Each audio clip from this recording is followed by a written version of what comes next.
Happy Monday, y'all. I know this week is not starting as we all wanted it to start, especially when you look at the market reacting today on two major things, all right? And whether you want to believe it or no, this is precisely part of the main reasons why AMC is also being dragged into this. I mentioned this many times, and for some reason, you know, I feel like, well, this might be getting closer to that explosion time. Let me explain why. Because it may get a little bit worse before things gets way better. All right. Because when you look at what is happening in the markets, everything is just messed up. This is the word, messed up. I mean, today, futures, pre-market, everything was green. The market gained, and at some point, AMC started also recovering to the 14s, and then boom, following what all the global markets did, we end up 5% in the red, breaking the $14, which was acting as a support lately. But truth of the matter is, when you look at what is happening in the entire markets, we have two main things. This week is kind of those weird weeks where everything happening as a major highlight can actually push the markets even further down or can push them to bounce. First off, we have what is happening in Russia. We heard on the TV, we heard on the radio that they are talking, but they are not really talking as per, we talk in finding a resolution. And I've said this many times, until that settles down, we may still see markets being on edge. And whenever markets are on edge, if the Russell 2000, which is the index where AMC is mainly very, very weighted, you can only expect AMC to be dragged down unless the shorts start covering. But you have Russia, right? So you have Russia on one hand, and then you have the Fed meeting.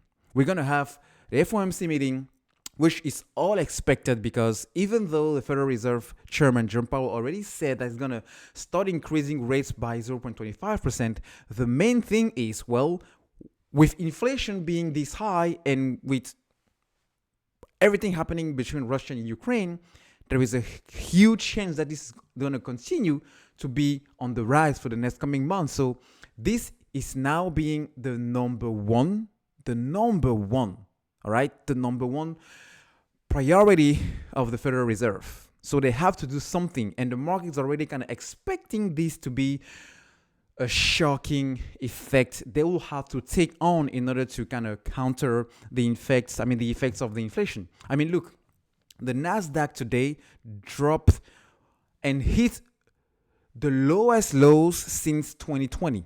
So 2020, we knew 2020 was already a bad year, all right? But this is today, only today. Today we had a 2% close, and this represents the lowest point since 2020. The lowest drop since 2020. It speaks volume, folks. Literally, the market is already expecting the Federal Reserve to do more than what they were expected to do a couple of months ago, all right? Because the war in Russia and Ukraine just increased the effects of inflation.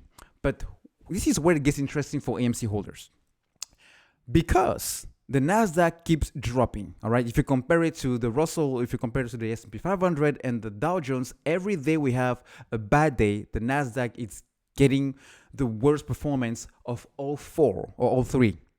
It means that maybe these growth techs, the technology stocks, the technology sector is already anticipating that we're going to have a lot more of interest rate hikes from the Federal Reserve in order to counter inflation.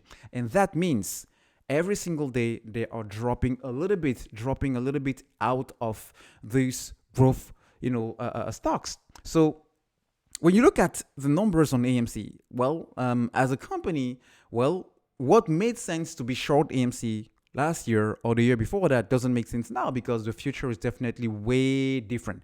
It's more promising and more brighter than it used to be. So on top of those interest rates increasing and the Nasdaq dropping, it literally means that the short sellers will have to choose between losing money on the short positions that they have to maintain, all right, because it's literally like a debt. You have to pay a lot more interest rate on that, and also lose money on your existing and current holdings, which are dropping like, a feather on the wind. So at some point, it will be very, very difficult for them to continue to sustain. It's just a matter of time, folks.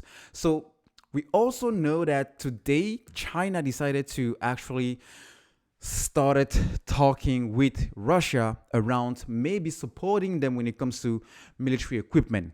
That doesn't look good, folks. It doesn't look good. And that's why I said earlier that, well, maybe this can drag a little bit further down before it gets better. Because at some point, as I mentioned, at some point, it will be too much of a weight, too much of, a big weight and a pain in the butt for the short sellers to continue to short, to maintain this. This is why the utilization rate is at 100% for the last 20 or 22 days. They're running out of shares. So if you look anywhere, it's a doom scenario for them. But when that happens, will you still be holding? That's the big question, folks, because it's very easy to be stupid in this current moment, in these current market conditions.